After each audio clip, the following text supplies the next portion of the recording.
Now that we've gone over what a camera in general is, and what the aperture, shutter speed, and ISO speed of a camera is, let us now focus again on a device that keeps it from being an expensive paperweight.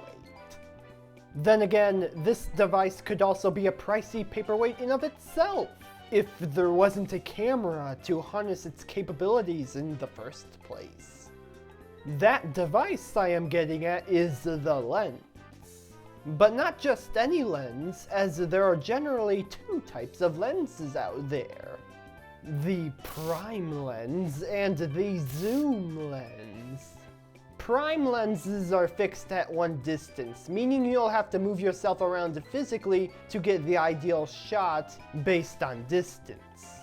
However, a prime lens is generally better at handling depth of field due to its larger aperture. Prime lenses can also take pictures faster due to, remember, the aperture being connected to the shutter speed. But in addition to that, prime lenses can also handle dim locations better, as well as being better at making blurry backgrounds for the depth of field to really highlight what is in the picture. There is also the sentiment by some that the lack of a zoom feature is good, due to how the zoom feature in the past would degrade the quality of an image the more it zooms in on something. Though that last one is very arguable due to how technology has improved over time. How many times have I said that now? Anyway, the main downside of the prime lenses is that they don't feature any zoom capabilities at all. Again, it either requires you to move around to a specific distance, or you could use a different prime lens for a different distance. As you might have guessed at this point, the main advantage of a zoom lens is its ability to zoom, which means that the zoom lens is more easier and convenient when it comes to handling large distances. Now yes, you could just technically move closer or farther away from the subject of interest so that the lens with the better aperture can take the picture, but that can depend on whether you value convenience or arguably better results. And that wasn't even mentioning some of the cases where only a zoom lens is possible for use.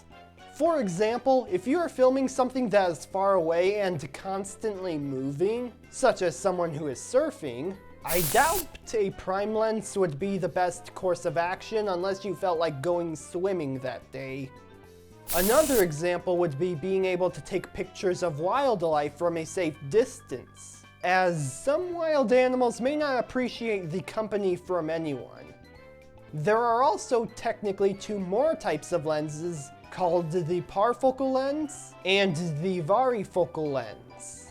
Though because their focal lengths can change, these types of lenses are categorized as a zoom lens. With a parfocal lens, it has the ability to change the focal length while recording, which means that the focus will be constantly maintained on the subject even when zooming in and out. With a varifocal lens, the focus would have to be adjusted on the fly, which would be difficult to do in a seamless fashion when recording video. That's because these lenses are more geared towards photography, as making constant manual adjustments is expected in the world of still images. Though funny enough, you are more likely to see the casual filmmaker using a varifocal lens as opposed to a parfocal lens for two main reasons. One is that parfocal lenses tend to be more expensive, and two is that cameras nowadays come with some sort of workaround substitution, allowing filmmakers to get around the limitations of the varifocal lenses with features such as face tracking, for example. Still, whenever it comes to professional videography, the parfocal lens will tend to be preferred. Though I should mention that the results ultimately come down to how the filmmaker handles their tools. So keep that in mind when filming, regardless of the camera or lens you use. That's not all though, as there are many different lenses out there that are defined by how far they can go when it comes to zooming.